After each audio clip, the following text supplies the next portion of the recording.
wabarakatuh. Saya Siti Aisyah, NPM 1921020554.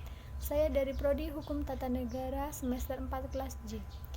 Saya membuat video ini guna memenuhi tugas filsafat hukum Islam. Yang pertama, saya akan menjelaskan tentang substansi hukum Islam. Makna hakikat sesuatu menurut filsafat. Definisi hakiki atau esensial adalah pernyataan hakikat sesuatu, yaitu suatu pengertian yang abstrak, yang mengandung unsur-unsur pokok yang diperlukan untuk memahami suatu golongan tertentu dan untuk membedakannya dari golongan-golongan lain, sehingga sifat-sifat golongan tersebut tidak termasuk dalam hakikat sesuatu itu.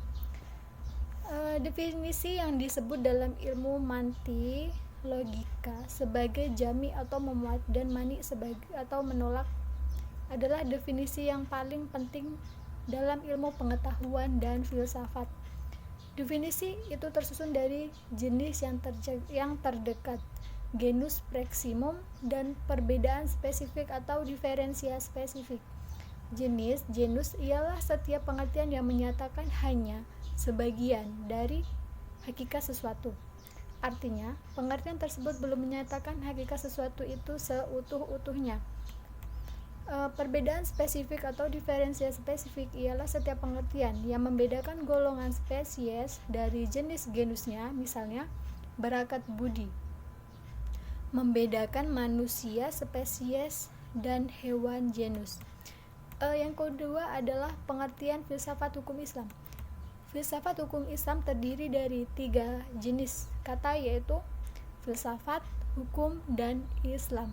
Filsafat hukum Islam adalah pengetahuan tentang pemikiran mendalam, sistematis, logis, dan radikal tentang berbagai aturan yang berlaku dalam kehidupan manusia, baik aturan bermasyarakat maupun aturan bernegara. Sedangkan hukum adalah peraturan-peraturan tentang perbuatan dan tingkah laku manusia dalam lalu lintas hidup. Secara singkatnya adalah hukum seperti ketetapan.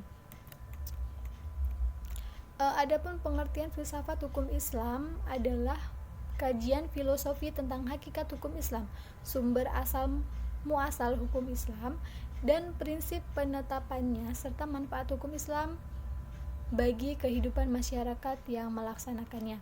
Dengan demikian, yang dimaksud dengan filsafat hukum Islam adalah setiap kaidah, asas, aturan-aturan yang pengendalian masyarakat pemeluk agama Islam. Kaidah-kaidah itu dapat berupa Al-Quran, hadis, pendapat sahabat dan tabi'in, ijma ulama, dan fatwa lembaga keagamaan. Filsafat hukum Islam diartikan pula dengan istilah hikmah at-tasyari'. Yang ketiga adalah faktor yang menjadi ciri filsafat hukum Islam. Yang pertama adalah wacana atau argumentasi, menandakan bahwa filsafat memiliki kegiatan berupa pembicaraan yang mengandalkan pada pemikiran, rasio tanpa verifikasi, uji empiris atau perbincangan dengan menutup mata. 2. Segala hal atau sekalian alam, artinya semua materi pembicaraan filsafat adalah segala hal menyangkut keseluruhannya yang bersifat universal, tidak ada yang tidak tersentuh oleh pembicaraan filsafat. Yang ketiga adalah sistematis, artinya perbincangan mengenai segala sesuatu dilakukan secara teratur mengikuti sistem yang berlaku sehingga tahapan-tahapannya mudah diikuti. Yang keempat adalah radikal, artinya sampai ke akar-akarnya, sampai pada konsekuensinya yang terakhir. Radix artinya akar, yang juga disebut arch sebagai ciri khas berpikir filosofi. Perbedaannya dengan pengetahuan adalah adanya asumsi sebagai titik tolak yang disebut sebagai keyakinan filsafat.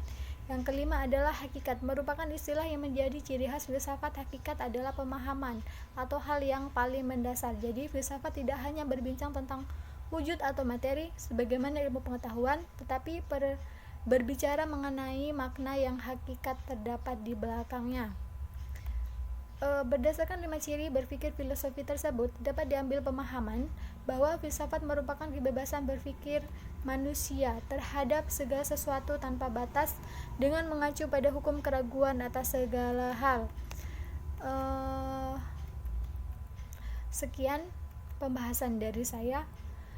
Terima kasih. Wassalamualaikum warahmatullahi wabarakatuh.